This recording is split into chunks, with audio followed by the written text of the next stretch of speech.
Et notre invité est bien là, bien installé. Monsieur Chériot, bonsoir. Bonsoir. Alors, vous êtes le directeur de la rédaction du magazine SlateAfrique.com, le directeur de la rédaction. Tout à fait, oui. Alors, qu'est-ce qui nous vaut l'honneur de cette visite tout d'abord? Écoutez, le Sénégal est un pays passionnant que je visite très régulièrement parce que c'est vrai que le Sénégal est quand même, on peut dire, le seul exemple de démocratie qui se soit vraiment pérennisé en Afrique francophone. Donc en France, on suit toujours avec énormément d'attention ce qui se passe au Sénégal et on a suivi évidemment avec passion la dernière présidentielle.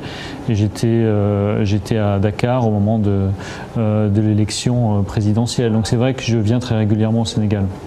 C'est vrai. Donc vous êtes là pour applaudir cette démocratie ? Oui, pour essayer de comprendre ce qui se passe au Sénégal, parce que c'est vrai qu'on voit d'une part qu'il y a une démocratie qui a fait ses preuves, puisqu'on a eu quand même 2 alternances, mais aussi on voit quand même le rôle de la société civile. C'est vrai que là, hier et avant-hier, vous aviez la visite du ministre des Affaires étrangères, Laurent Fabius, qui a rendu visite aux jeunes de Y'en a marre, et c'est un phénomène relativement nouveau, parce qu'avant, c'est vrai que les hommes politiques étrangers, notamment français, rencontraient surtout les dirigeants politiques. Maintenant, ils s'intéressent à la société civile parce qu'ils se rendent compte que la société civile joue un rôle très important, comme ce qui a pu se passer au moment de la révolution du printemps arabe.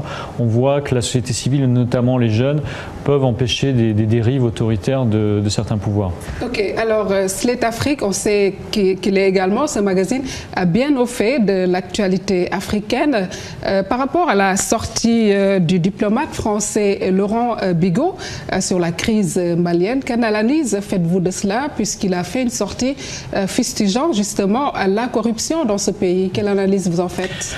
Je trouve que c'est une analyse qui est intéressante. Alors c'est vrai qu'on aurait voulu avoir ce type d'analyse avant, parce que c'est vrai que maintenant il est facile de dire que tout allait mal au Mali au moment où il y a une partition du pays et on voit qu'il y a un chaos politique qui s'est installé.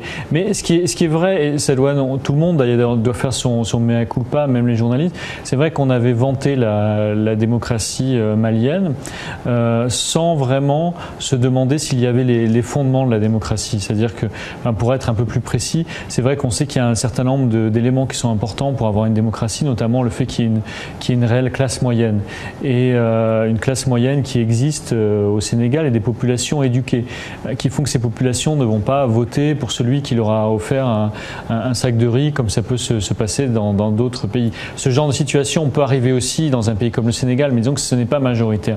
Et au fond, la démocratie malienne avait été vantée, alors qu'il n'y avait pas forcément les fondamentaux, c'est-à-dire qu'il n'y avait pas vraiment un état de droit, la presse ne dénonçait pas la corruption, et souvent on avait des dirigeants politiques qui étaient assez astucieux. Il n'y avait pas une certaine liberté de presse La liberté de presse existait, mais en fait on avait des illusions aussi, parce qu'un certain nombre de dirigeants politiques étaient assez habiles et faisaient ce qu'on dit maintenant en Afrique francophone, il faut faire démocratique.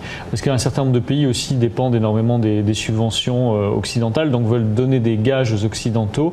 Mais souvent, c'est une démocratisation de façade, parce qu'en réalité, il y a des petits arrangements entre hommes politiques.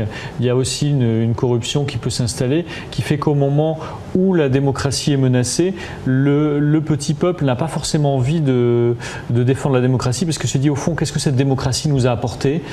Très peu de choses. Une minorité s'est extraordinairement enrichie, mais nous... Et quel sera le prix du combat? Voilà, exactement. Alors, je rappelle que Pierre Chériot fait beaucoup de reportages sur le terrain, sur le continent africain, et donc nous restons sur cette crise malienne, mais ce sera pour parler de la démission du Premier ministre. Il refuse de démissionner, le Premier ministre de transition.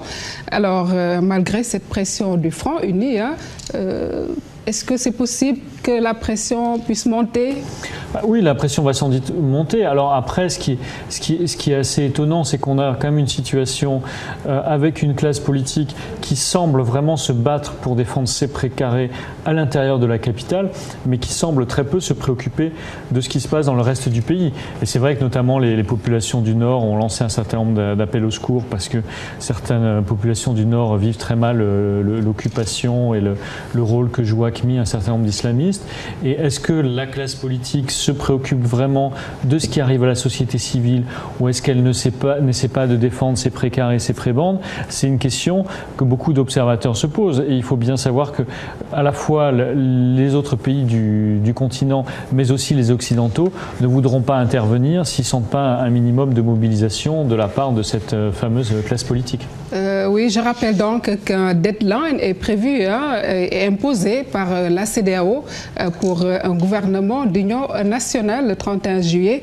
Donc, ils attendent de ce Premier ministre qu'il installe un gouvernement d'union nationale. Sur l'actualité sénégalaise, on va vers une 12e législature. Est-ce que vous êtes au fait de cet homme qu'on attend sur le perchoir de l'hémicycle?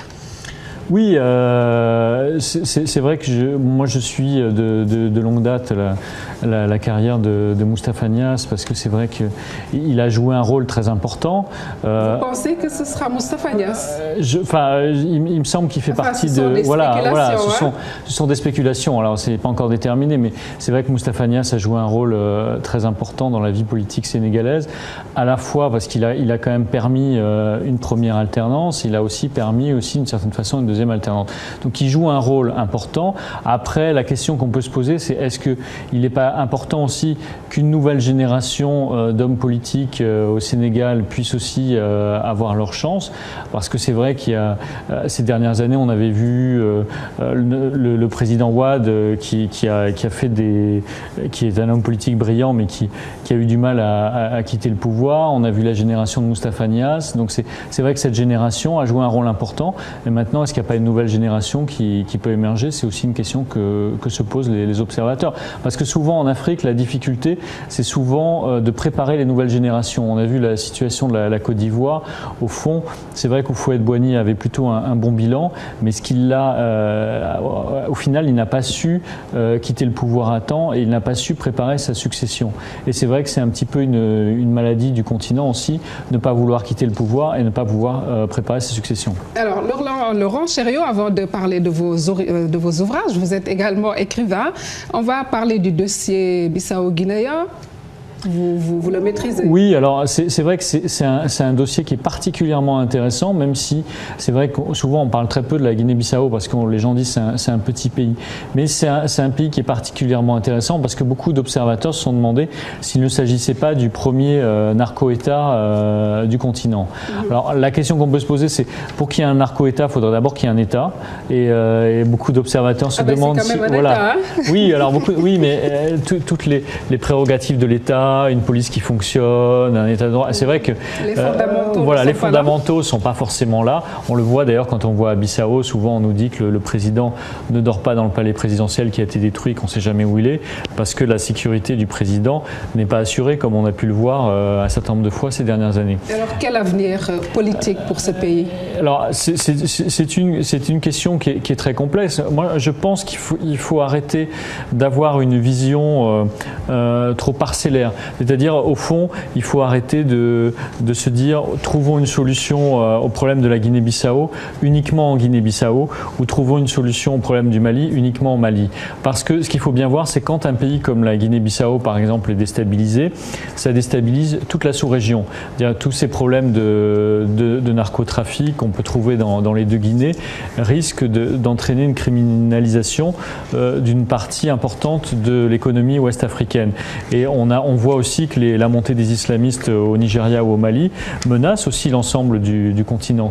Donc je crois que pour régler ces problèmes, il faut vraiment que les pays qui fonctionnent sur le continent s'y intéressent, donc évidemment le Sénégal, tout à fait, mais il faut aussi que les Occidentaux, les autres puissances se disent pas ce sont simplement des problèmes africains, parce que si l'Afrique de l'Ouest est déstabilisée demain, ou si un certain nombre de pays ouest-africains sont déstabilisés, ça aura des conséquences sur le reste du monde, parce que maintenant il y a plus d'1 milliard d'habitants sur le continent, en 2050 il y aura 2 milliards d'habitants, donc si des régions entières du continent sont déstabilisées, ça déstabilisera forcément l'Europe et d'autres régions du globe. Donc on ne peut plus ignorer les problèmes de l'Afrique et se dire ce sont simplement des problèmes locaux.